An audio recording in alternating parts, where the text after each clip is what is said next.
Welcome. We'll wait just a few seconds here to let everyone join and then we'll begin.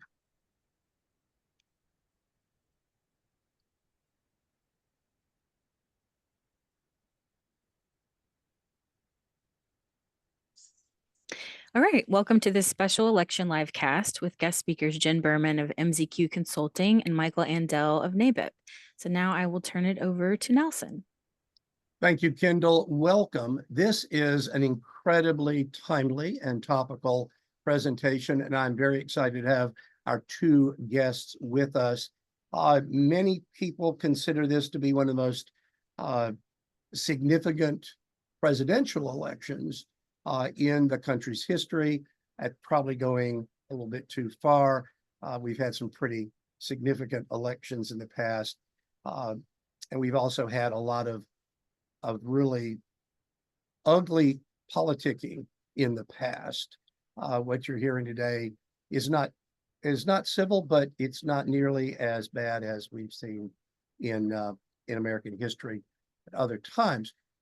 But we do have a very, very big election and big decision for the voters.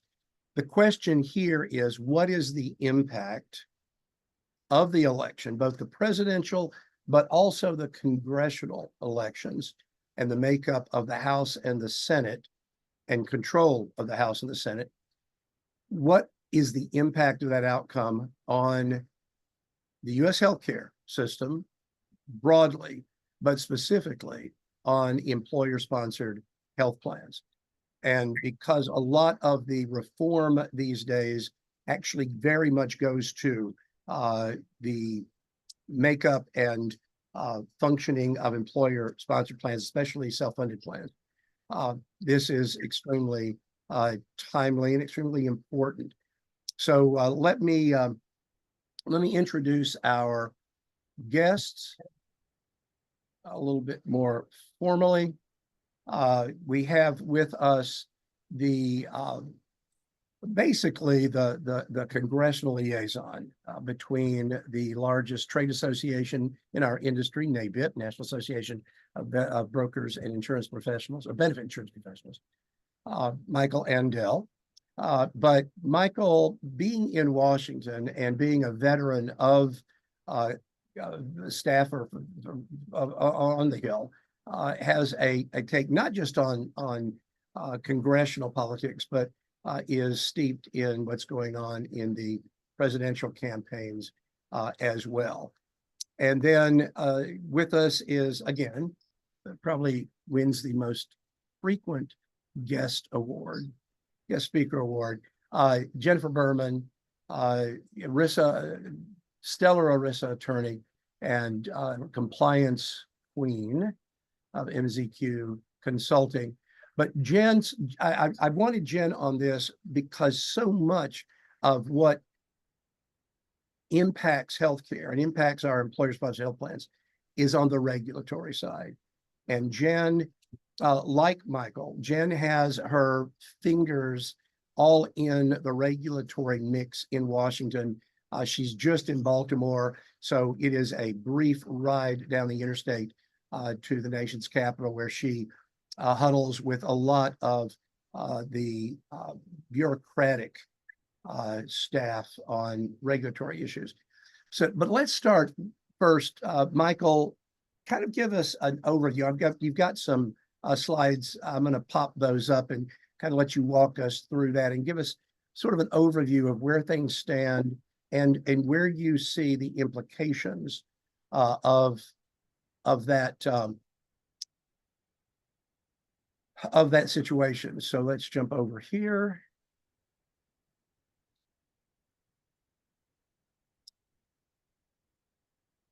Well, thanks, Nelson. I'm going to just briefly go through sort of where the state of balance is. I'm going to give a caveat.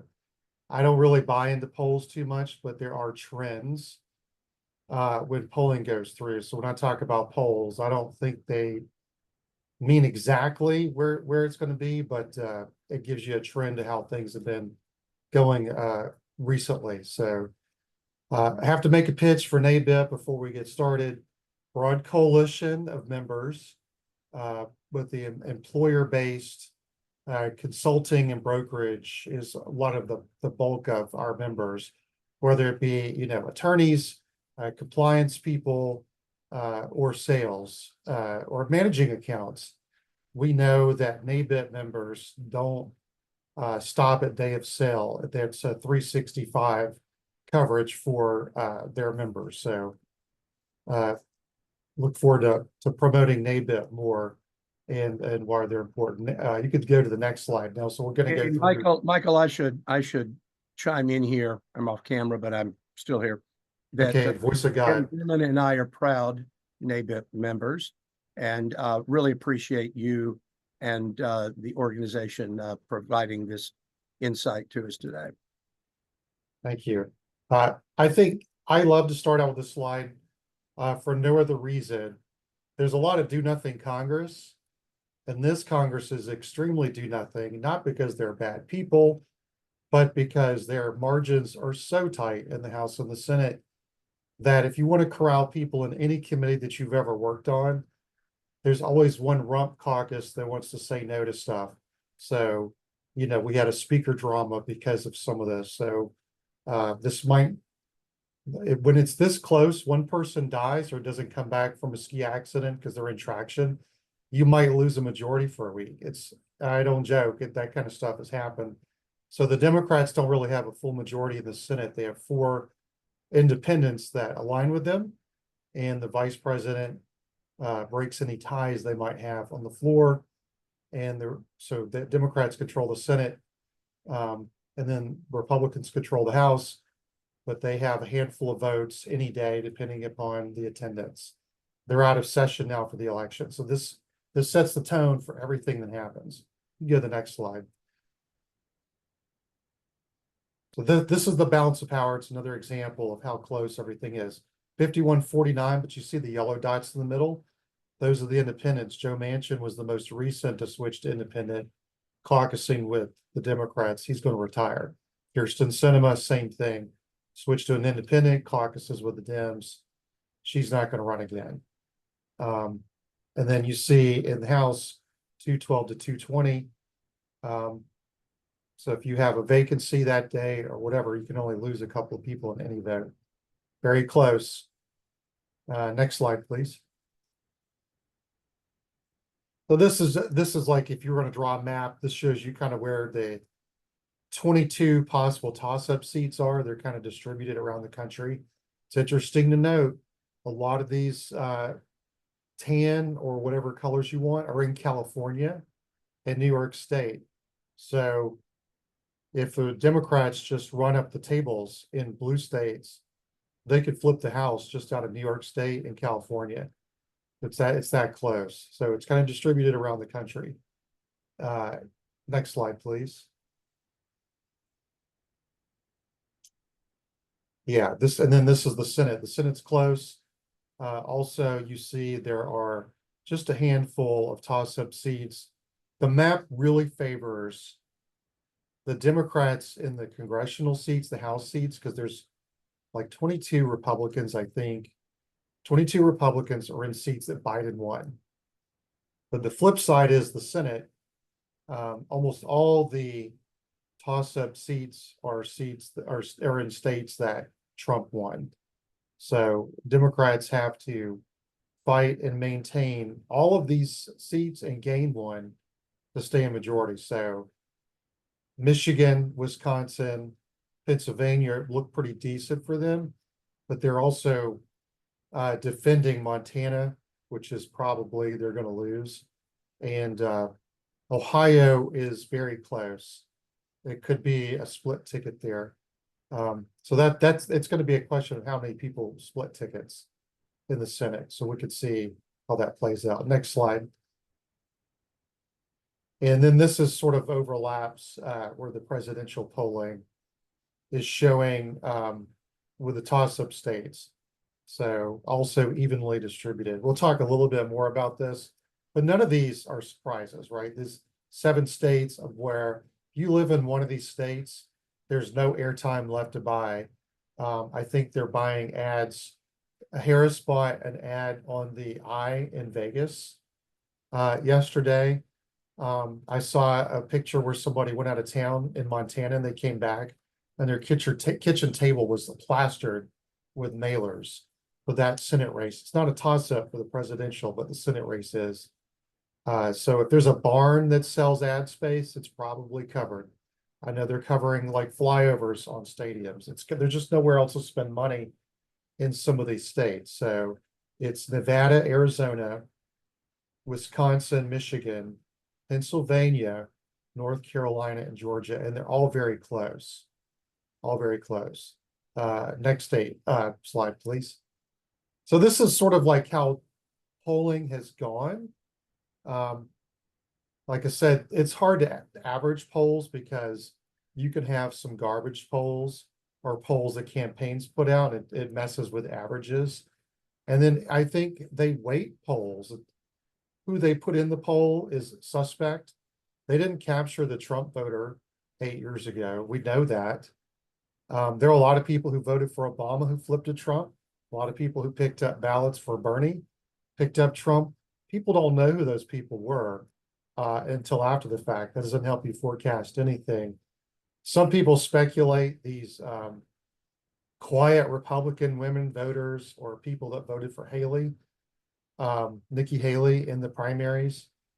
Doesn't take much. Remember, it was only 11,000 votes that separated Trump from Biden in Georgia. And I want to say it was about 14,000 that separated them in Arizona. So we're not talking like tens of thousands of people. We're talking like thousands of people. So that's why a lot of people were upset about the comments about Puerto Ricans, because there's a significant number in Pennsylvania. Just if they switched Republican and Democrat, they could switch. It's that close. So a caveat on these polls, it could be upside down for all we know. Next slide, please. More polling trends. Obviously, Biden was not doing so hot, especially after the debate. Harris came in. What's funny, she was not popular. That she came out, people gave her another look. But I don't know that she's extremely popular. We do know that Trump has a ceiling of popularity, and he's very stable in where he polls. It's never been a spike. So whether hers is just newness and it goes back down to where Biden was, or whether people, we'll see what pulls people in a couple of weeks, a few days actually. I'll say this: there's no such thing as election day, too. So many people have voted early. I grew up in Georgia, and there's over 3 million people have voted in Georgia early. I live in Virginia now. I voted on September 20th in person. So people vote early and vote by mail. Next slide, please. Yes, here we go. Lame duck agenda. What does this mean? What is a lame duck? This duck, I don't know if it's lame or dead, or it's Affleck. We'll find out. Looks like a very dead duck. Yeah. Or maybe it's just a tired duck, Michael.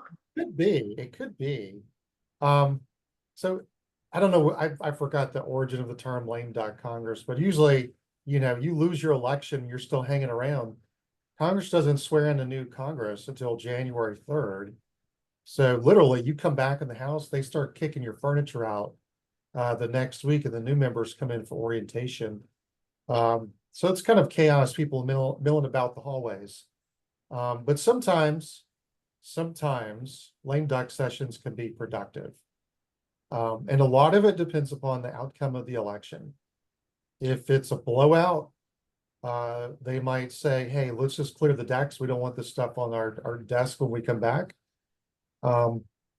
I suspect there'll be a lot of House races. A lot of states may not be counted election night for different reasons. California usually takes a week to count based on the way they do it. It's just some states are more efficient than others for different reasons. They all have different state rules.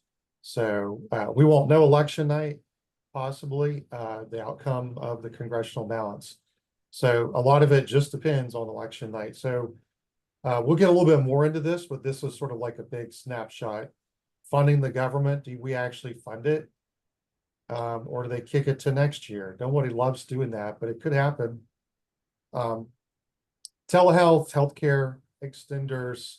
I'm not going to read these out to you because we're going to talk a little bit more about some of these things on the next slide. Okay, lame duck potential action. There's a lot of stuff sitting out there. Congress hasn't touched healthcare stuff in any meaningful way in a while. There's a lot of bipartisan work they've done around cost containment, price transparency. NABIP hiked the hill this past February, and we were told nothing's going to happen till lame duck. Some people thought that was crazy. Well, here we are.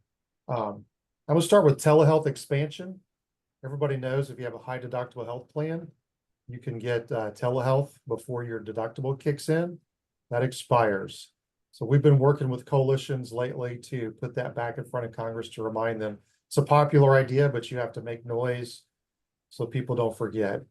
An employer reporting bill that NABIP's been working on ever since the passage of the ACA.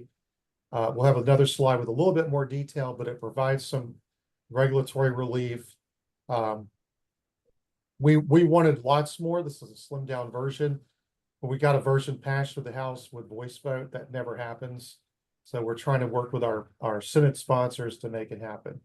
And then PBM reform and hospital pricing transparency.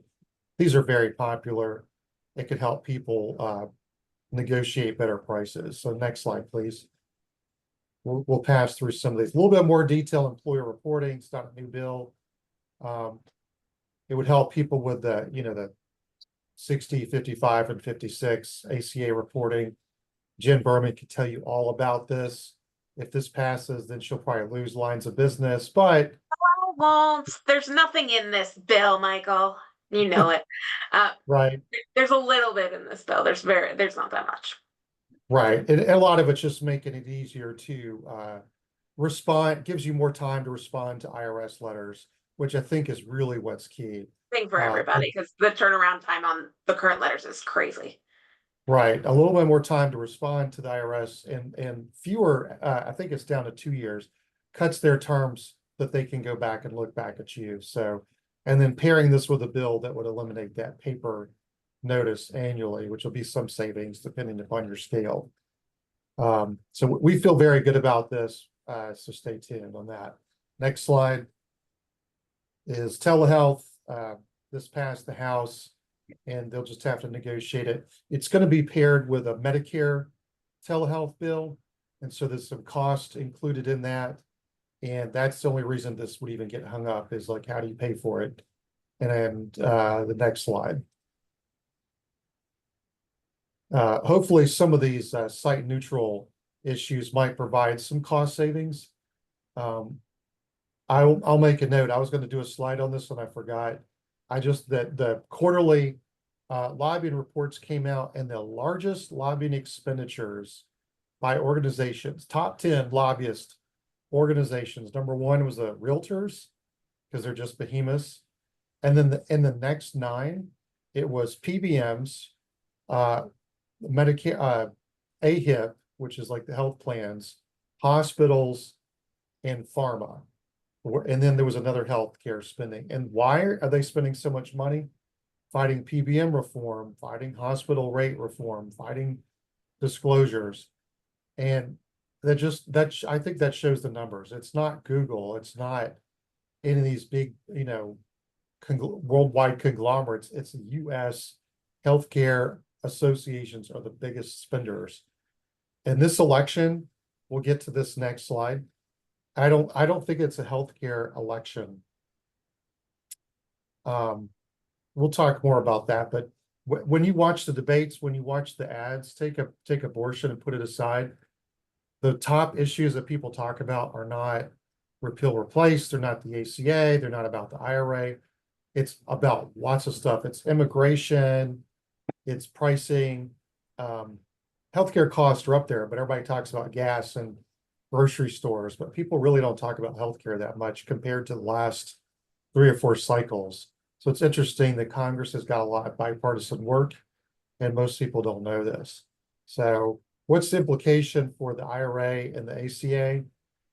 We have a little bit more detail, but this is a good snapshot that I think with Harris, what she said is she wants to continue some of the marketplace reforms and the tax credits for the individual markets. President Trump wants to repeal some of those expanded tax credits. Probably doesn't fit your market, but that's going to be the big battle, because what does impact employers are the TCJA. I forgot what it's the Tax Cuts and Jobs Act.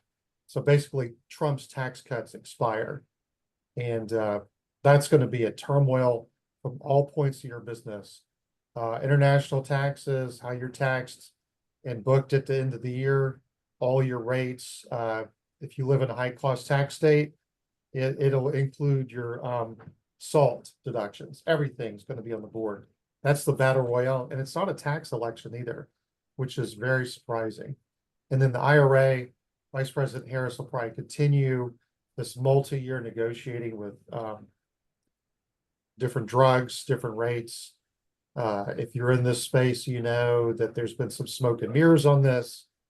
Whether you like this or not, President Trump will probably claw back a lot of this, but they have to be careful because some of these ideas are popular. The implementation's messy.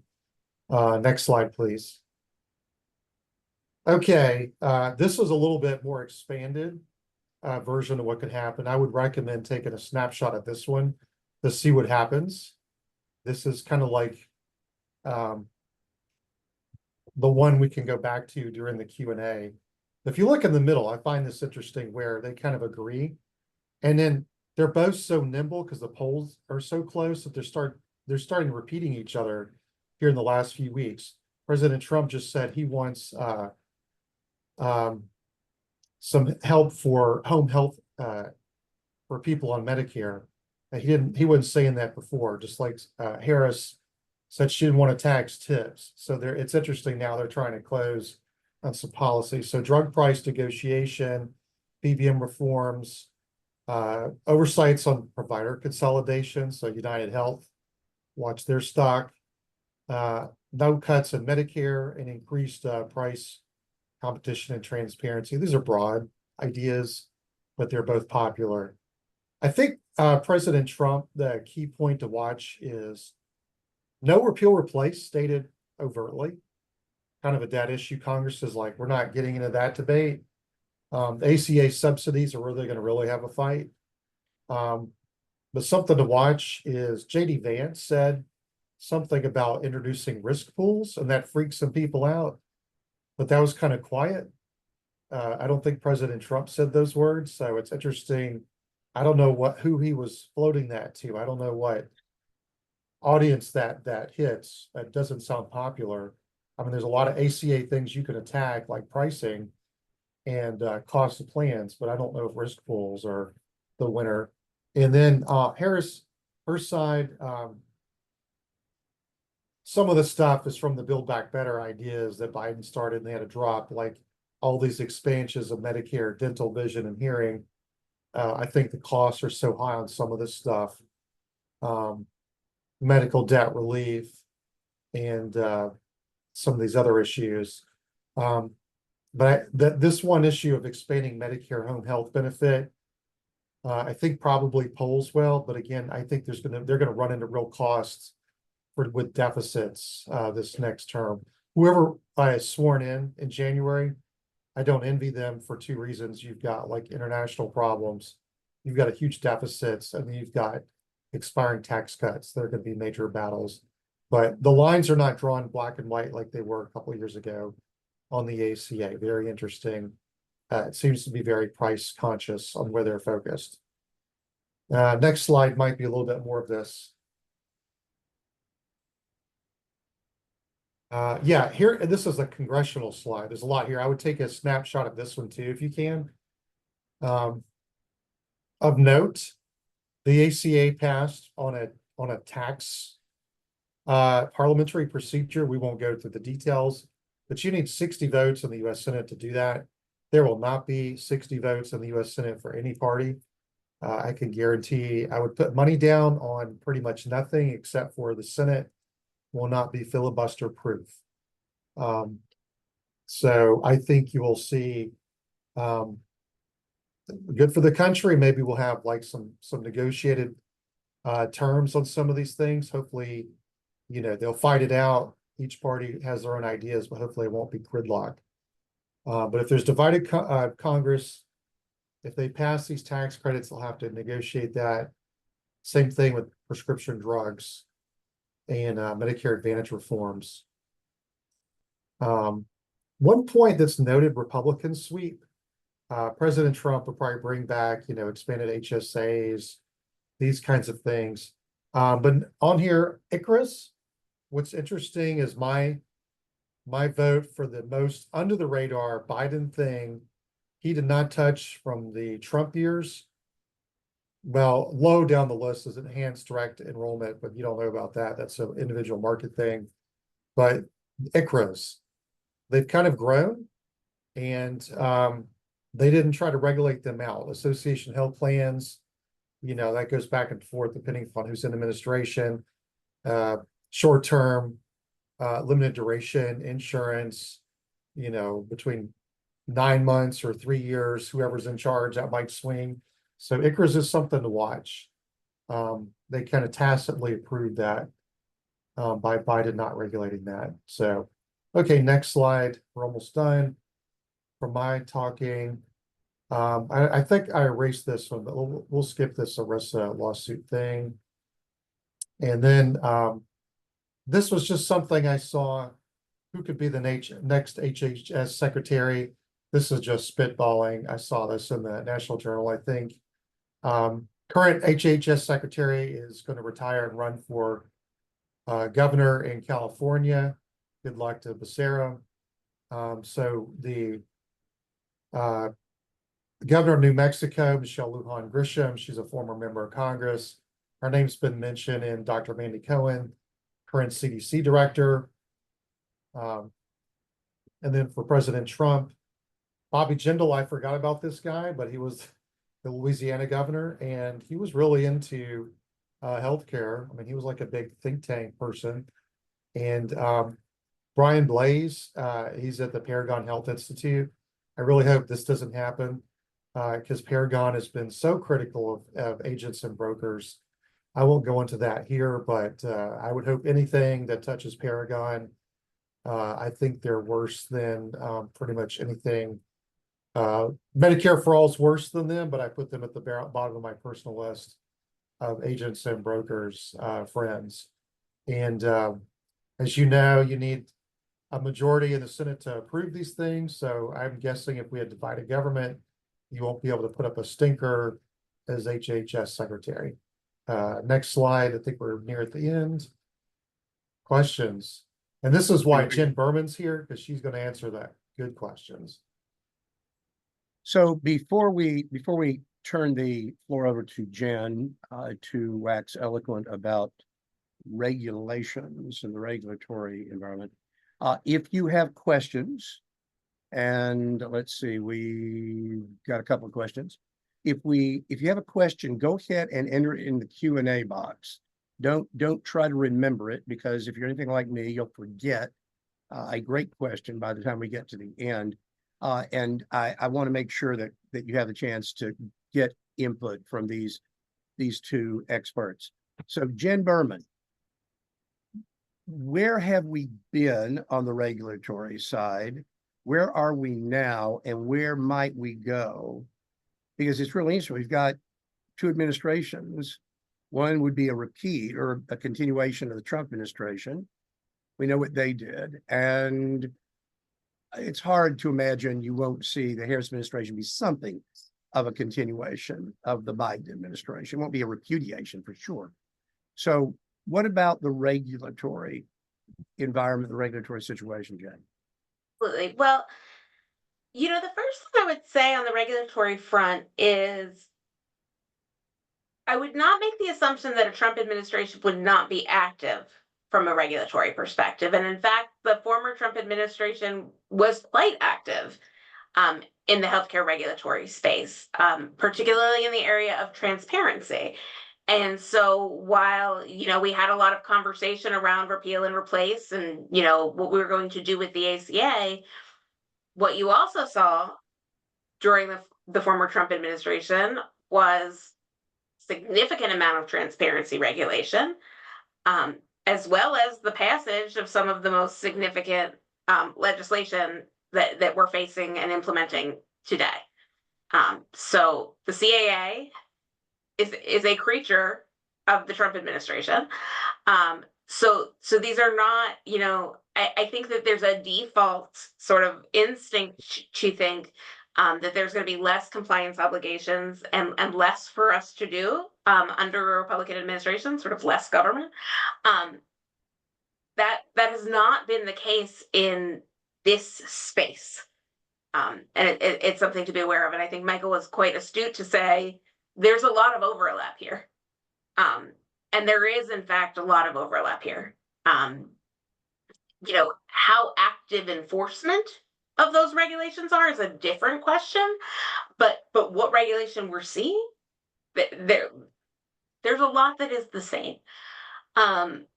Mental health parity is another area where I would say I haven't seen a lot different from one administration to the next as far as work towards implementation and creation of the regulatory policy around mental health parity. So, there are a lot of lifetime officials within the regulatory agencies who are working on these policies. And a lot of what we're seeing in those agencies isn't changing. Now, some of the big picture stuff certainly does. So, market reforms, how we're going to provide health insurance, there were big questions. Should we have an Affordable Care Act? That was a huge difference at the beginning of the Trump administration. But things like transparency, mental health parity, broker compensation, these are not areas where we're seeing differences between Vice President Harris and President Trump, or there's generally accepted agreement between both parties on the policy points underlying those regulations. So where do you see any additional fronts being opened in a Harris administration, or perhaps additional areas of interest in the Trump administration? And as an example, Jen, I recall a conversation you and I had about a discussion you had with one of the Trump administration officials when the transparency rules came out, and you said, it's this fantastic that we're looking at transparency around cost. What about looking at transparency around quality? And you got an interesting response back, if you want to mention that. But where do you think that might be an area that we could see some regulatory action? Well, so regulatory action follows statutory action in most places. So there's only so much that the regulators can do, and that is particularly the case now because of I can't help it. So we were talking about this, but we weren't going to go there, but now you just set me up. So I'm going to say it. So Chevron, right? So we had this big Supreme Court case this year that limited what the regulators can do. So the ability for the regulators, basically because of this new Supreme Court case, they are very limited in how much they can sort of change a statute, and how much discretion they have in interpreting statutes now. And because of this new Supreme Court case that came out this year, there's going to be significantly more challenges in court to any regulatory interpretation of a federal statute. So we're going to be left in a situation where what the regulators do is going to be questioned. It's already been questioned, right? Like there hasn't been a time, I can't remember the last time a federal regulation didn't get challenged in court in the health policy space. But that's going to get worse, not better. So we've got this Congress, which I mean, Michael very adeptly explained at the beginning of this presentation, can't get much done. And then we're left with regulators that really can't go very far outside the lines in what they're doing. So when we talk about something like, can we include in our regulatory policy, looking at, transparency around quality, it's, I think, virtually impossible for a regulator to write in, having to include a quality metric in a disclosure unless something to that effect were in a statute. I mean, right now we've got statutes that say things like you can't have a gag clause, and the regulators can't effectively get rid of that. So, I mean, we don't have any enforcement. So, I think that the primary difference that we would see between administrations might be around enforcement, but around the actual creation of regulations, I don't see much. Michael, I'm interested in your thoughts there. Yeah, there's some unfinished business, but I have heard people say when you draft future legislation, you're going to need to be very prescriptive. And the reason Congress doesn't write prescriptive bills a lot of times is because they can barely get the outlines in areas of agreement. So if you have a divided government, they're not going to sit down and say like, hey, let's add a few more titles. Let me put some more detail in here. So that's going to be interesting to see how it comes out. But you're right about the Trump administration and like the No Surprises Act. There's a lot of things around No Surprises Act and the IRA and some of the transparency rules that need refinement. And I think those fall in that zone where both parties agree something needs to happen. So, and then we haven't gotten into how states adapt, to the ACA. Georgia red state just set up their own exchange. So it'll be interesting to see how that plays out. Jen, let me go back to the comment I was making earlier, the conversation you shared with me with the Trump administration official about quality. And his comment was, we wish we could have included quality. We weren't sure how to do that. And so I think perhaps if Trump returns and they are receptive, that might be a conversation to have with them. And of course, I understand the legislative piece has to be a statutory piece as well, but there may be some maybe an executive order, or the bureaucrats might be able to be creative with what was written in the previous statutes.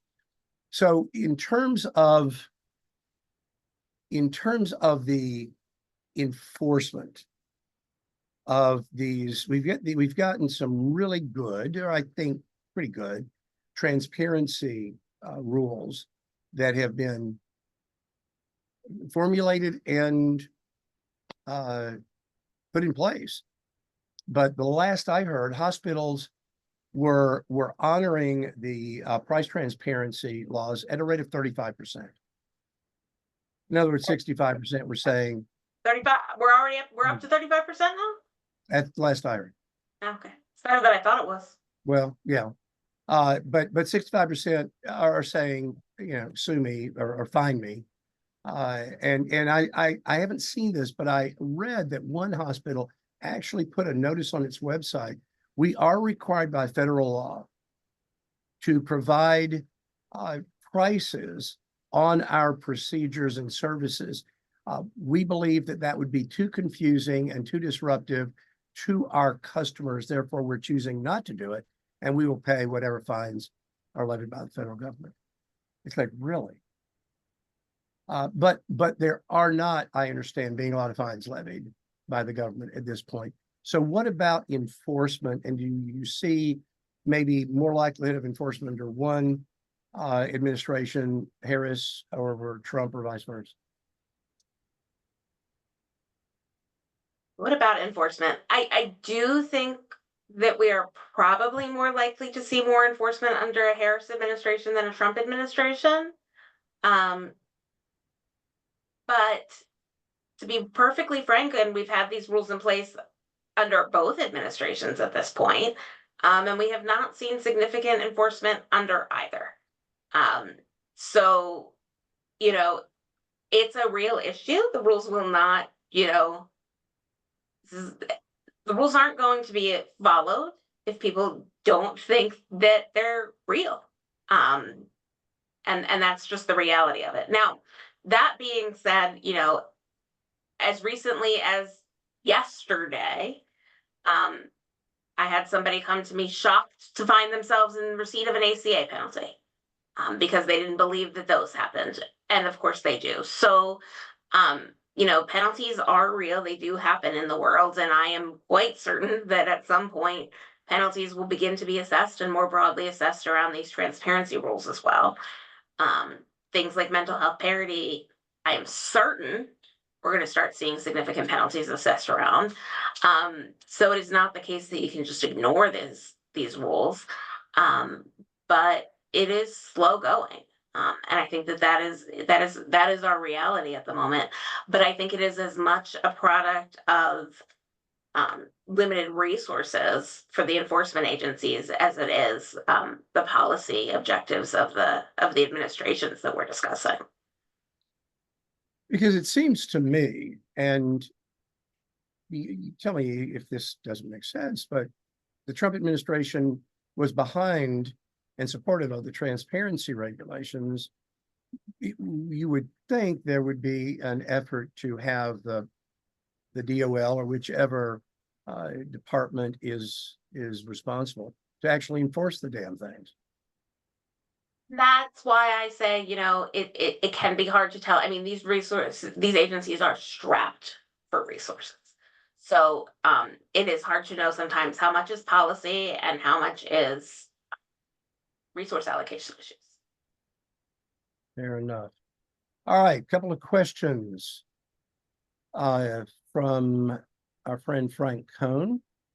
This would probably be a Michael Andel question. Between Health and Human Services, FDA, IRS, FTC, et cetera, which agencies do you think NABIP has the best relationships with? Which agencies does NABIP have the best relationships today, and what might change? I'd say CMS. They've got some good career staff over there that you can reach out to and ask questions. I mean, if the regulators are going to regulate, if you can get a regulatory letter over there, a comment letter, and explain how some of the things they're proposing couldn't work. So, I mean, sometimes you can work the rep. You can't get them off the field, but maybe you can work the ref a little bit and then get them to clarify what they're going to do. And so we've been able to do that.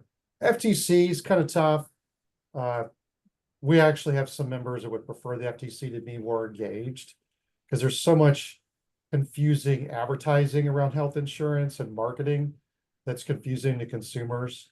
And then IRS and DOL, I mean, they're fine. They'll come to our conference. You should come to our conference. We'll try to get them there, someone from EPSA, and answer questions. Sometimes when they come, they can sympathize.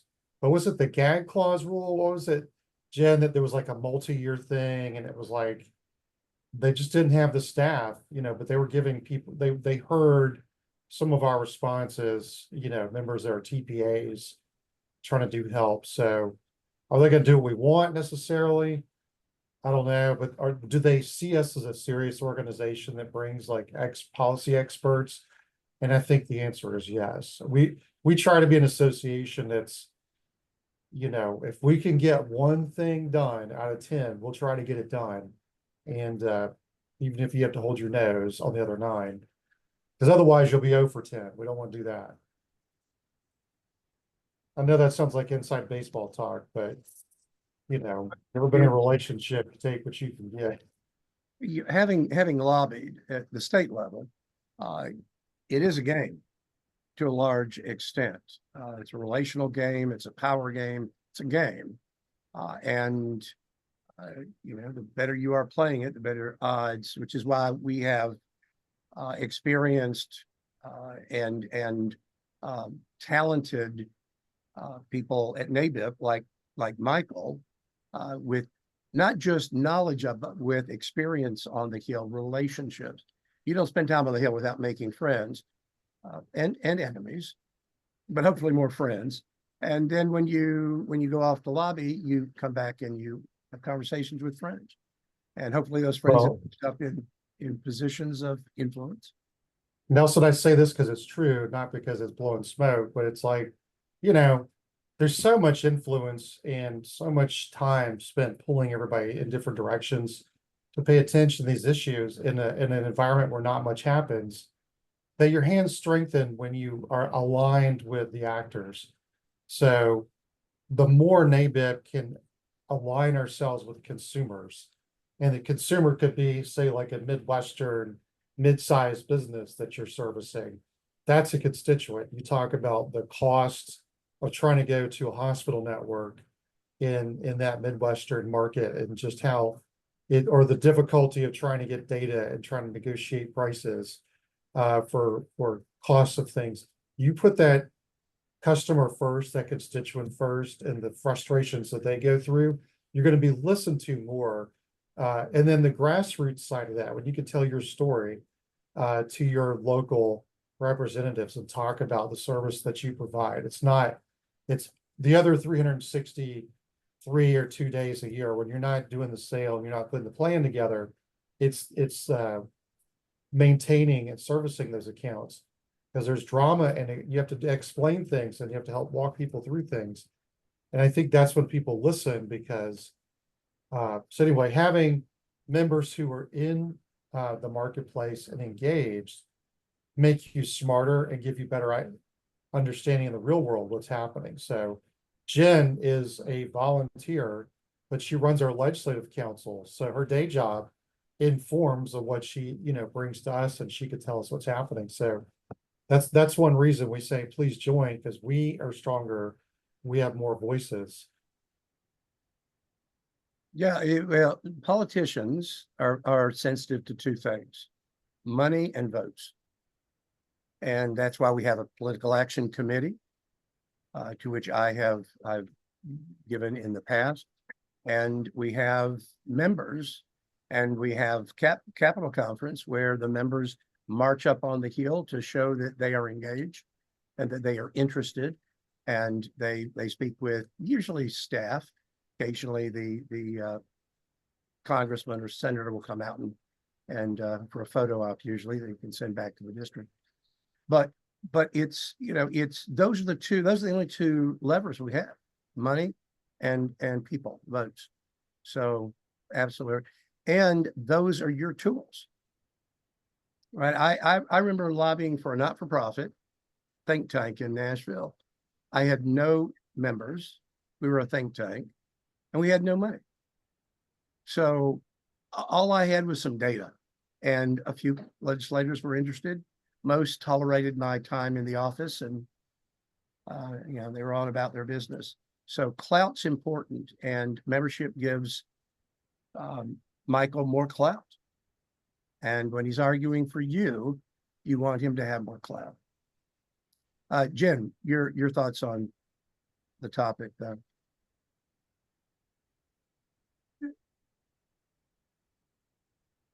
I agree with Michael.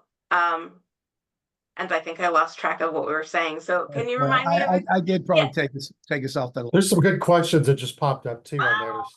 My thoughts on the topic. Exactly which topic were we talking about? You got me there. You got me. So let me, Nick Lee's asked a great question that really is sort of, I think, the underlying question that any broker advisor wants to know.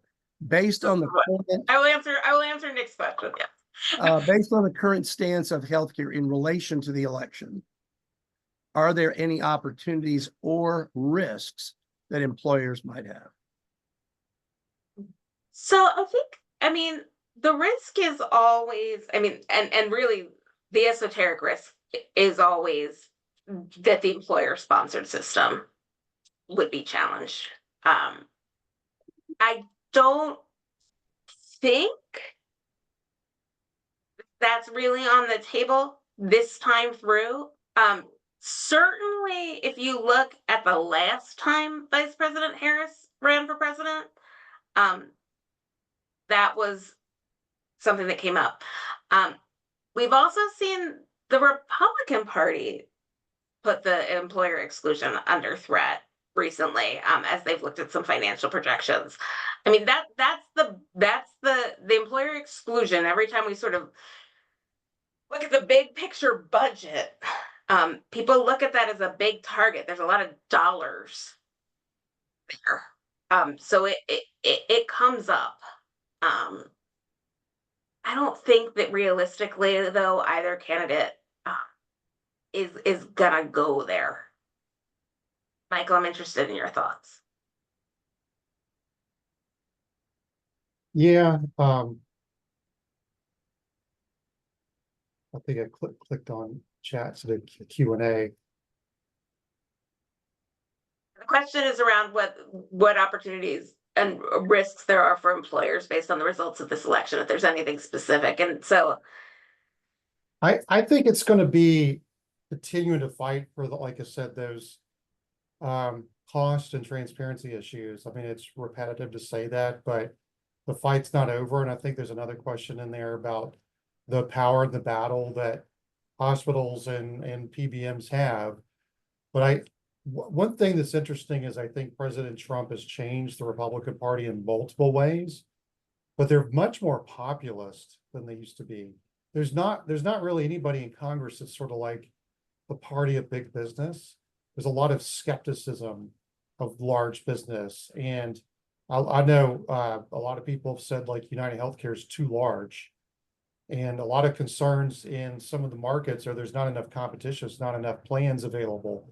So I think you're going to see, now what happens, I don't know, but I think a lot of people are going to hear about costs, the annual increase outpacing inflation. Those issues aren't going to go away. So I think you're going to hear a lot about that. I think someone tried to float the idea of taking away the tax exclusion for employers offering insurance and benefits, and that is so unpopular. That floated for like a minute. We joined a coalition. There were hundreds of people that signed a letter. They're just like, this is not going to float. So we joined coalitions with some employer-based associations, like the ERISA group. I mean, there's others, and we all kind of overlap in different ways, but there's a lot of commonality there. And then brokers, you know, are the people that help business. So they see us as symbiotic. But I totally agree. The more we align with folks back home, constituents, this is what people are complaining about. This is hitting people's pocketbooks. It's hitting their costs. Yeah, you're yelling about gas prices are going down. Healthcare prices are not. So I think keeping that focus there, because I think PBMs have been demonized enough that I don't think they're going to find any new friends. I just don't think they are. And these integrated healthcare systems where it's so opaque. I mean, you know, some of these entities are just Fortune 20 companies. I'm not going to say their names, but they're big business, bigger than the businesses they serve. And that's a big question. You know, to put that into perspective, the auto industry is a big industry in this country, and the largest U.S. automaker is General Motors. General Motors each year makes between 6 and 8 million vehicles, cars and trucks. It's a lot of vehicles. Their market cap is around $40 billion. It's a big company. The largest U.S. defense contractor is Lockheed Martin. Lockheed Martin makes F-16 fighter planes. They make Sikorsky helicopters, and lots and lots and lots and lots and lots of missiles, a lot of military hardware. Their market cap is about $150 billion. A big company. In healthcare, the largest company is United Health Group, which of course owns United Healthcare.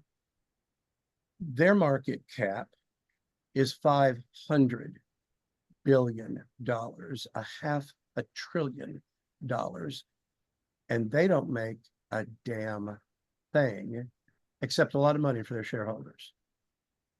But that's what we're up against when you're trying to change the rules that benefit United Health Group and Aetna and Cigna and the Blues. They tend to push back. To your point about lobbying presence, and let's wait and see the money that was spent on this election too. Especially on congressional races.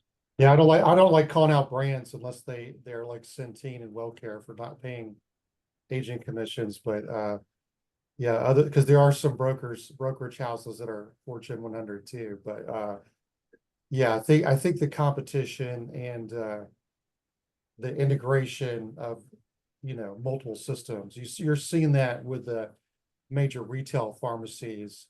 So you might see some changes down the road on that. It could be the Federal Trade Commission, it could be something else.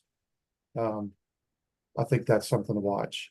I think for companies though, I would look out for just taxes in general, but I would look out for rules or just threats around cyber security, AI. Congress has talked about these wrangling with this, but I don't know that they're going to finish it. It touches too many things. It's so complicated that industries are going to have to really ask themselves questions about that as well. Opportunities and risks. All right, we're in our last few minutes here. Jen, you want to give us a summary where things stand and what you expect to see in either case? I'm glad in either case. I expect to see a really late night next Tuesday. I expect to see no results until next Wednesday or Thursday or maybe Friday at the earliest. That puts the party at campaign headquarters on ice. It's hard to celebrate. I think the days of knowing the answer on election day have passed us in this country. Well, I've stopped staying up for the dropping of the ball on New Year's Eve a lot of years, so I may just stop staying up for the election results as well. And I also expect to see another quiet couple of years in Congress. You think it'll be split again? It'll be very, very close, and so even if it's not split, it'll be slow going. Well, there are a lot of us who feel like the best Congress is the one that is adjourned. And it's like the physician, the Hippocratic Oath, first do no harm.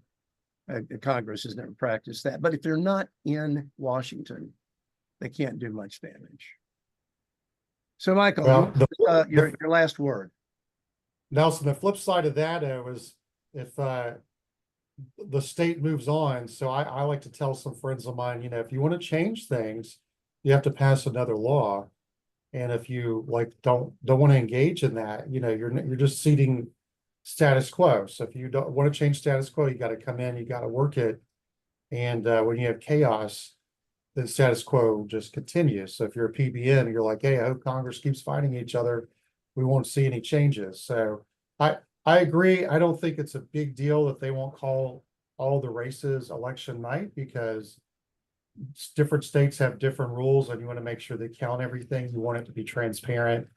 We don't want to leave any room for any sort of conspiracy theories. I just hope it's not close, so that people have their say, they can go through, they could show the process, and people could feel comfortable if there's a recount that it's transparent, people know the rules.